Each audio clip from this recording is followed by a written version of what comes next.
Heyo, Jay with Bikes Kill Cancer here, and we are in the midst of a March blizzard here in Denver, Colorado. So I thought this would be a great time to put together a little video for all of you that are new to cycling about how to layer for winter cold weather riding. So check it out, hope you enjoy it, and we'll see you at the end of the video.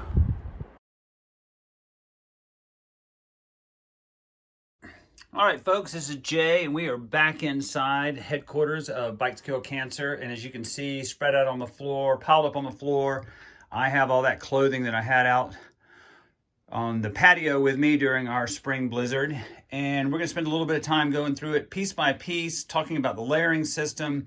If you're new to cycling, hopefully this will help you to dress appropriately so that you can ride throughout the winter cold seasons.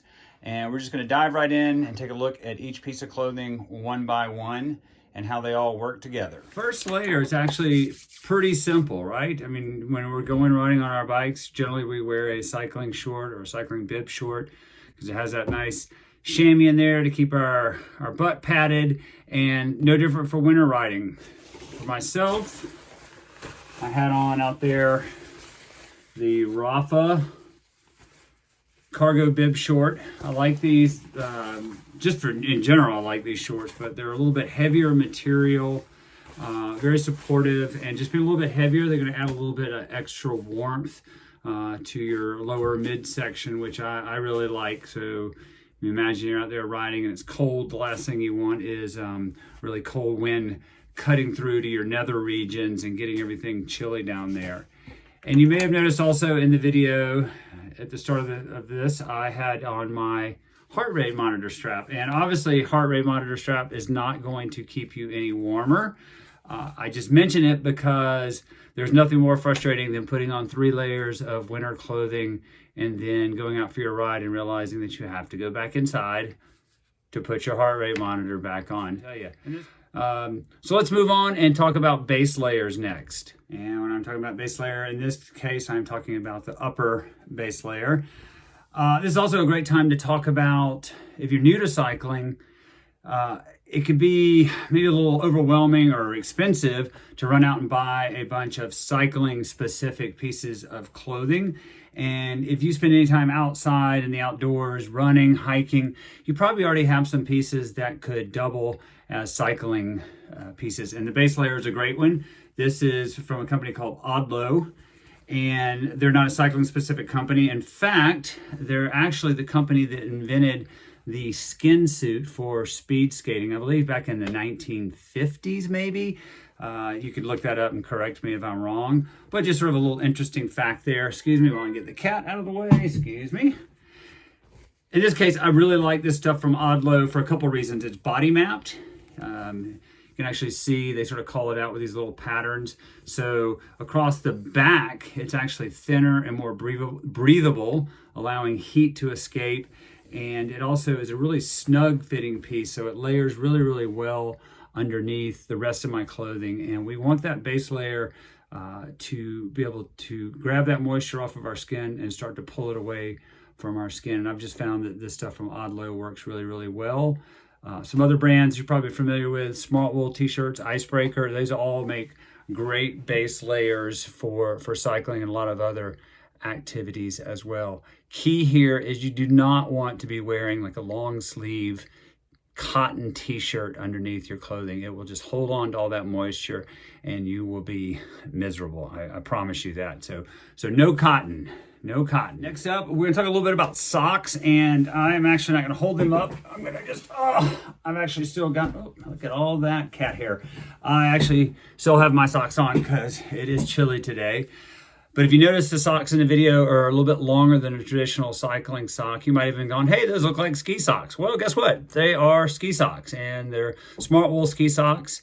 I wear them all the time for winter riding. They just provide, one, a little bit of extra warmth because they are thicker and because they ride up a little bit higher, just do a little bit better job of keeping the lower part of my legs warm and almost acting like a base layer down there underneath the cycling tights. So again, if you are someone who does other outdoor activities, look around at what you have. There's probably something that you could pirate from your hiking collection, your ski or snowboard collection that you could use for winter cycling. All right, look at that. That is a pair of really nice, warm, cozy cycling tights. These are a little different than the bib shorts that I have underneath these because they don't have any padding in the seated area, so no chamois on these. But what they do have, and you can't really tell from the video, you're just gonna have to trust me on this, is the front layer is windproofed and highly water resistant. So obviously when you're out cycling in the cold, you're riding at 20 miles an hour, 10 miles an hour, whatever, you're creating your own wind chill, so to speak, and having some extra material on the front of your body to block that wind is key to staying warm. Next up is our insulating layer. This is the one that is going to go between your base layer and your outer shell. In my case, I had on a Rapha winter cycling training jersey, combination of merino wool and some nylon. But really anything that insulates will do the trick. It can be like a cycling jersey, a long sleeve cycling jersey. It could be a lightweight fleece shirt or a wool shirt, a heavier wool shirt that maybe you wear skiing or snowboarding or even out hiking. The goal here is you want something that's going to provide a little bit of insulation. Don't go crazy. You don't need to put a down jacket on. You don't need to put on all of your fleece jackets, where you're just looking to create a lofting layer that will trap some of the heat from your body and help keep you warm.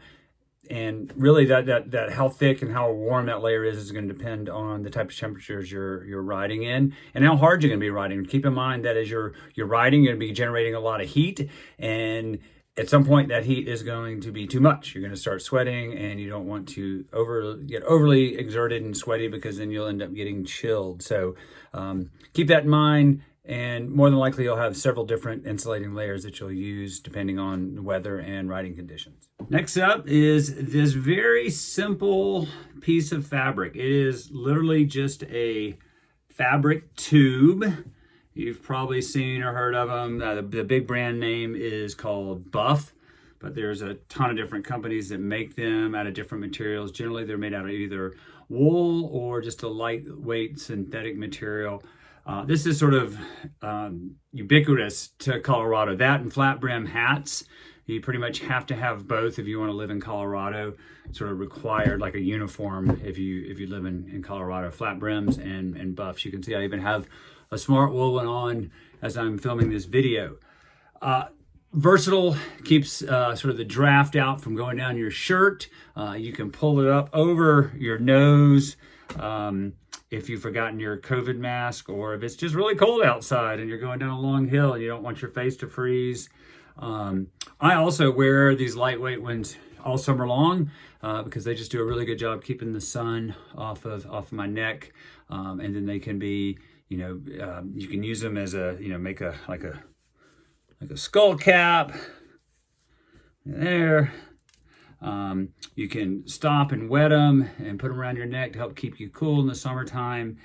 So I really pretty much do not leave home without a buff, whether I'm going cycling or not. So yeah, they're inexpensive. Invest in a couple, and I think you'll find them super useful for cycling in the wintertime and all sorts of other uses outside. Next up, I've got another piece from Pearl Izumi. This is actually a rain jacket from them, but when it is dumping snow, trust me, you need a rain jacket or some other type of highly water resistant outer layer, because the last thing you want is the water from the snow soaking through your clothing and basically eliminating all chances of you staying warm. So when it is snowing really hard, obviously if it's raining really hard, wear a rain jacket.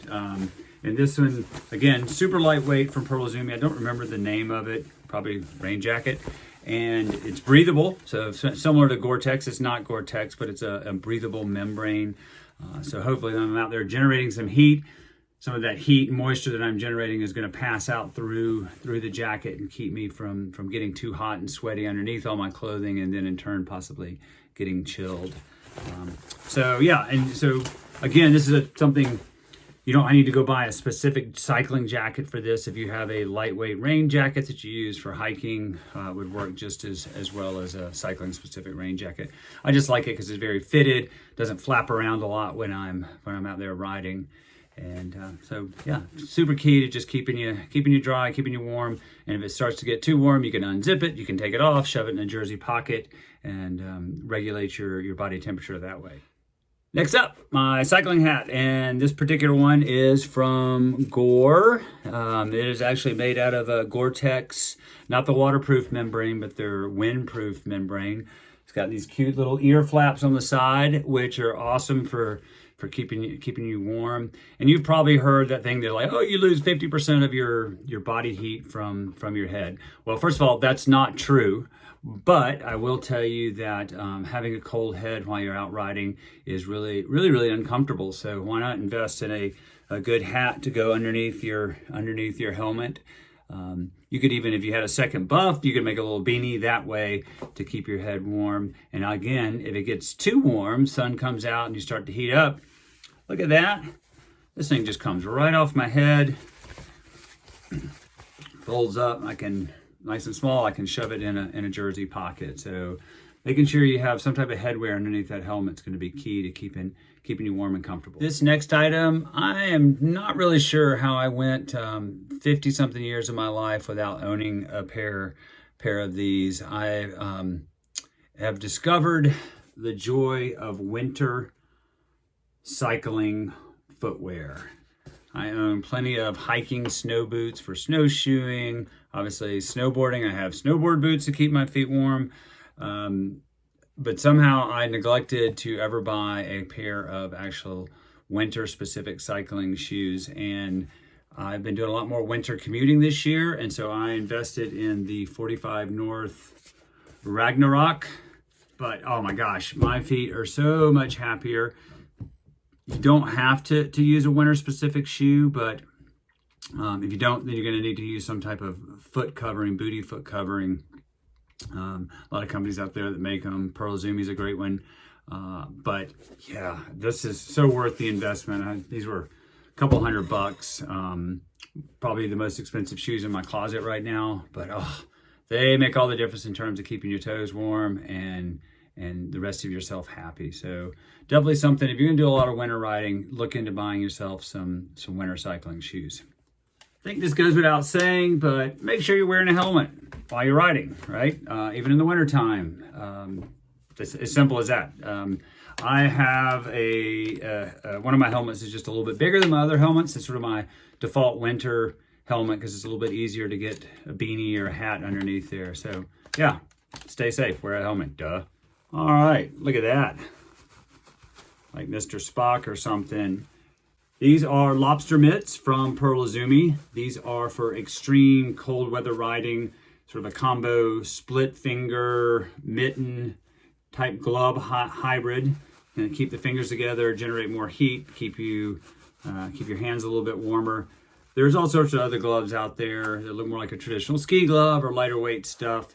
If you do a lot of winter riding, you're going to find that you probably end up owning several types of different pairs of gloves. Nice thing is gloves, if you have ski gloves, they'll work for cycling. If you have just some lightweight winter gloves that you wear for while you're running, those will probably work for you as well. So dig through your closet, see what's in there. I bet you have something in terms of gloves that's going to work well for cycling.